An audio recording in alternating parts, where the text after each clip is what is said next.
Hi friends, DA case নিয়ে একটি গুরুত্বপূর্ণ আপডেট এই ভিডিওতে আমরা আলোচনা করব।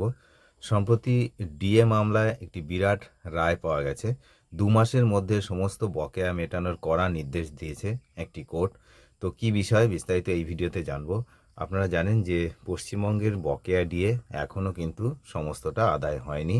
বিশেষ করে গ্র্যান্ট ইন এইড যে সমস্ত কর্মচারীরা রয়েছেন শিক্ষক সহ, তো ওনারাও গ্র্যান্ট ইন এইডের মধ্যেই পড়েন।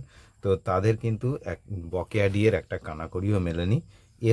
এছাড়াও রয়েছে যে বর্ধিত 4% ডিএ বাজেটে ঘোষিত হয়েছিল, সেটারও কোনো খবর এখনও পর্যন্ত নেই।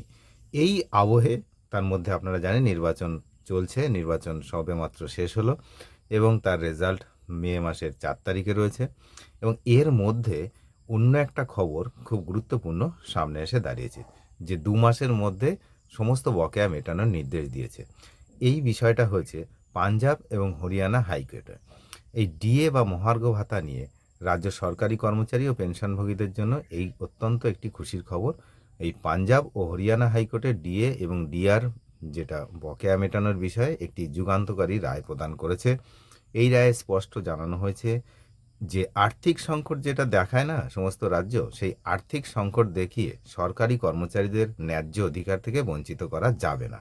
যেটা কিন্তু আমাদের এখানেও এই বিষয়টা কিন্তু দেখানো হয়েছে পশ্চিমবঙ্গেও, যে আর্থিক সংকট রয়েছে তাই ডিএ এই মুহূর্তে দেওয়া যাচ্ছে না, এরকম আপনারা জানেন যখন মামলা চলছিল। তো এই রায় যে শুধুমাত্র পাঞ্জাবের কর্মীদের জন্যই নয়, বরং পশ্চিমবঙ্গের বকেয়া ডিএ মামলার ক্ষেত্রেও সুপ্রিম কোর্টে কর্মীদের যে আইনি অবস্থানকে অনেকটাই কিন্তু শক্তিশালী করলো। কারণ যখনই মামলার হিয়ারিং হবে তখন কিন্তু এই পয়েন্টগুলো আবারও তারা তুলবেন। পাঞ্জাব ও হরিয়ানা হাইকোর্টে মাননীয় বিচারপতি হরপ্রীত সিং এই অত্যন্ত গুরুত্বপূর্ণ নির্দেশ দিয়েছেন। রায়ের যে মূল বিষয়গুলো কি না, 2 মাসের মধ্যে বকেয়া মেটানোর নির্দেশ। আগামী 30শে জুন 2026 তারিখের মধ্যে সমস্ত বকেয়া ডিএ এবং ডিআর মিটিয়ে দেওয়ার কড়া নির্দেশ দিয়েছে আদালত। আর বয়সভিত্তিক বিভাজন বাতিল। পাঞ্জাব সরকার 18ই ফেব্রুয়ারি 2025 তারিখে একটি নির্দেশিকা জারি করে বয়স অনুযায়ী ধাপে ধাপে পেনশন এবং এরিয়ার মেটানোর যে পরিকল্পনা করেছিল তা ভারতীয় সংবিধানের 14 নম্বর ধারা লঙ্ঘন করে। তাই আদালত এটিকে বৈষম্যমূলক এবং অসাংবিধানিক বলে বাতিল করেছে। সমস্ত পেনশনভোগীদের একটি অভিন্ন শ্রেণী হিসেবে বিবেচনা করার নির্দেশ দেওয়া হয়েছে। আর একটা কি, ওই যে কেন্দ্রীয় হারে ডিএ প্রদান, অল ইন্ডিয়া সার্ভিস, যেটা এআইএস, আইএএস, আইপিএস, আইএফএস, এইসব অফিসারদের মতো সাধারণ রাজ্য সরকারি কর্মচারী ও পেনশনভোগীদেরও কিন্তু কেন্দ্রীয় সরকারের যে প্যাটার্ন এআইসিপিআই, সেটা মেনে সমান হারে ডিএ দিতে হবে।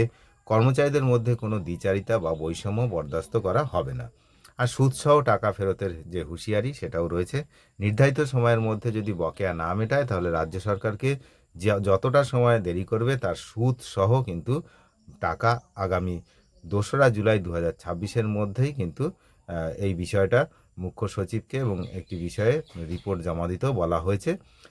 বিষয়টা হচ্ছে যদি সময় মতো টাকা না দিতে পারে তাহলে সুদসহ তো টাকা দিতেই হবে। আর এই পুরো রিপোর্ট হচ্ছে জুলাই মাসের 2 তারিখের মধ্যে দিতে হবে রাজ্য মুখ্য সচিবকে। তো পশ্চিমবঙ্গে এই মামলার প্রভাব কিন্তু রয়েছে। এই রায়টি পশ্চিমবঙ্গের যে রাজ্য সরকারি কর্মচারীদের জন্য অত্যন্ত তাৎপর্যপূর্ণ। কারণ পশ্চিমবঙ্গ সরকার সুপ্রিম কোর্টে আর্থিক সংকটের কারণ দেখিয়ে ডিএ দিতে বারবার অস্বীকার করেছে এবং কর্মীদের মধ্যে বৈষম্যের যে অভিযোগ সেগুলো উঠেছে। হাইকোর্ট তার পর্যবেক্ষণে স্পষ্ট কিন্তু জানিয়েছে যে কোষাগারে টাকার অভাব কখনোই কর্মচারীদের অর্জিত অধিকার সেটাকে কিন্তু খর্ব করতে পারে না। তার কারণ টাকার যে অজুহাত, যে টাকা নেই এই অজুহাত দেখিয়ে কর্মচারীদের যে অধিকার সেটা থেকে বঞ্চিত করা যাবে না। এই জোরালো যে আইনি পর্যবেক্ষণ সেটা সুপ্রিম কোর্টে পশ্চিমবঙ্গের যে বকেয়া ডিএ সংক্রান্ত মামলাটা রয়েছে সেটাকে যে আরও সুদৃঢ় করলো, এটা আর বলার অপেক্ষা রাখে না। এখন দেখা যাক যে আগামী মুভমেন্টে এই বিষয়টা নিয়ে সুপ্রিম কোর্টে কোনো চর্চা হয় কি না, সেদিকে আমরা নজর রাখছি। আপনারাও নজর রাখুন। চ্যানেলে যারা নতুন তারা নিয়মিত আপডেট পেতে অবশ্যই চ্যানেলটিকে সাবস্ক্রাইব করে সঙ্গে থাকবেন। ধন্যবাদ।